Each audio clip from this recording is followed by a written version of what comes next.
and I'm inside The Rose Return. I'm with Tina O'Brien, plays Sarah Platt. Tina, just what's it been like to be part of such a major storyline, like with the Stephen Reed plot? Oh, it's been so much fun. He's brilliant to work with. He's a really lovely guy.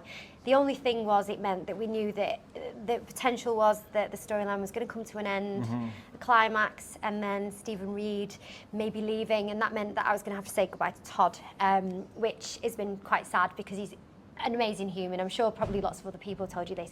He is a proper gem of a guy, so that's been sad. But we've got to do some stunts, we've got to have some drama, there's been comedy as well. Yes. Yeah, I mean, to be fair, a lot of it comes from David, Jack. But I think the main thing that stood out to me with the storyline is it's united every member of the Platt family, really. Yeah. Just how special is your on-screen family to you, and to share those moments on screen with them? Like, Gosh, listen, I love my own family, but I'll be honest, I think they might trump it, to be honest. The Platt family are everything to me, genuinely. Like, it's a really weird, and it sounds so cliche and rubbish, but we work together so much, we spend so much time together, and we have our own Platt chat, we do, where we chat to each other all the time. I adore them, so to work with them and to be like our little sleuths, I did say we just look like some kind of 1970s detectives, like me in my purple suit.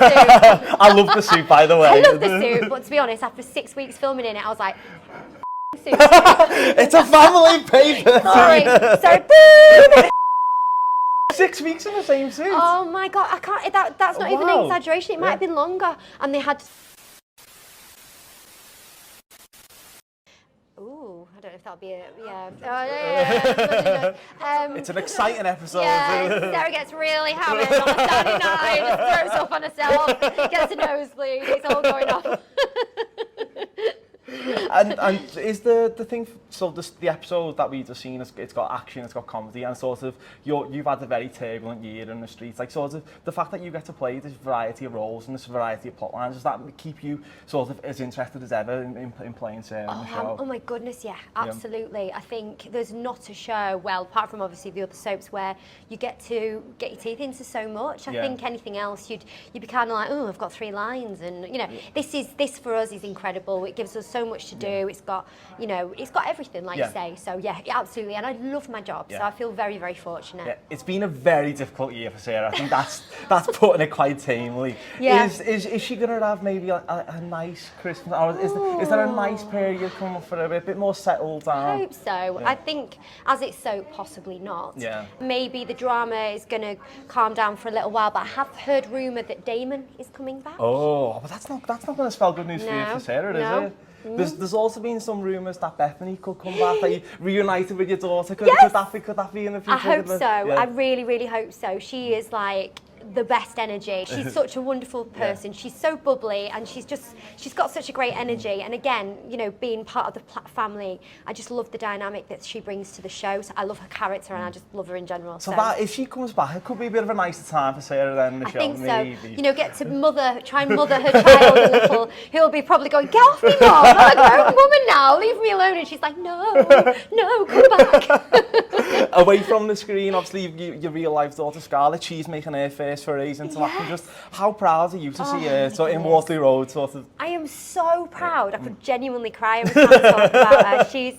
She's honestly, she works so hard. They worked for months on the show. She's just been nominated for an award for the TV Times. Please vote for her. Proud mum, honestly. Please vote for my little girl, who's not so little anymore. But you've been a part of a lot of sensitive subjects in the show, lots of sensitive topics. How proud are you that you're trusted to take on those topics? And is there anything that you want that you've not tackled yet that you'd like your character to? Wow, that's an interesting one. Thank you. I do feel very honoured that they do allow me to get involved in some really good storylines, and I'm very, very fortunate that there's a lot of writers that have been here a long time, and they've watched Sarah grow up, and I think that they've allowed me to take on lots of different, you know, stories. As for anything that I've not done, I'll be honest, I genuinely don't know. I think that's what's amazing about this show, is that's for the storyliners and the writers to come up with, and then we just have to kind of jump headfirst into it. I wouldn't dare try and think something up. If I thought something up, it'd probably be boring, but it would involve the Caribbean. Just so you know. You want to jet away from the cobbles? Yeah, but actually they can film me there, it's fine. I'd like to be in the Caribbean for 2 weeks, please. You came into close quarters with a serial killer before with Richard Hillman. Yeah. So Richard Hillman, Stephen Reed. Is Sarah now most equipped to identify serial killers in the future? I think she's not going to let a serial killer in again, is she? No, she needs to have that intuition that goes, whoop, something not right here. I've seen this before. Serial killer. How do you rate Stephen in the pantheon of classic Corrie killers? I'd put him up there because he's probably a little bit twisted because obviously everything he does is for his own benefit, but in his head he thinks he's doing it for love of family, even though I don't think he really truly understands empathy and love properly. But so for that reason, I put him quite high. Okay. And away from the screen, what else is coming up for you in the future? You've done Strictly in the past. Is there any? Are you going to dip your toe in any other shows like that? No plans. Not on the horizon. No, they won't let me out. I'm too busy here. Well, obviously, you're a Corrie legend. You've been on. How long have you been on the cobbles for now? Far too long. 16 to 40. I had a stint when I wasn't here, but I think on and off for about 20-something years. Yeah. So Stephen Reed's the subject of the day, the Corrie serial killers, but I wanted to test your knowledge of classic Corrie serial killers from times gone by. Or just Corrie villains. I like to come up with a pun name, so I gave a go with this one, maybe not quite good, but it's called Coronation Street. So I'm going to ask you some questions on famous Corrie villains and see if you can get them right. Okay, I'm not sure I'll be good at this, but I'll give it a good go. I've written them all down in this book, okay? So, which Coronation Street villain fell in the sea before he surprisingly returned to then be stabbed? I've got options if you'd like. Oh yes, options. I think I'm going to need options. Was it A, Tony Gordon, B, Alan Bradley, or C, Pat Phelan? Pat Phelan. Correct. Yay! What was the villainous John Stape's regular job? There's options. Teacher. Oh, you've straight in too. With what item did Richard Hillman kill his ex-wife Patricia? It was an everyday item.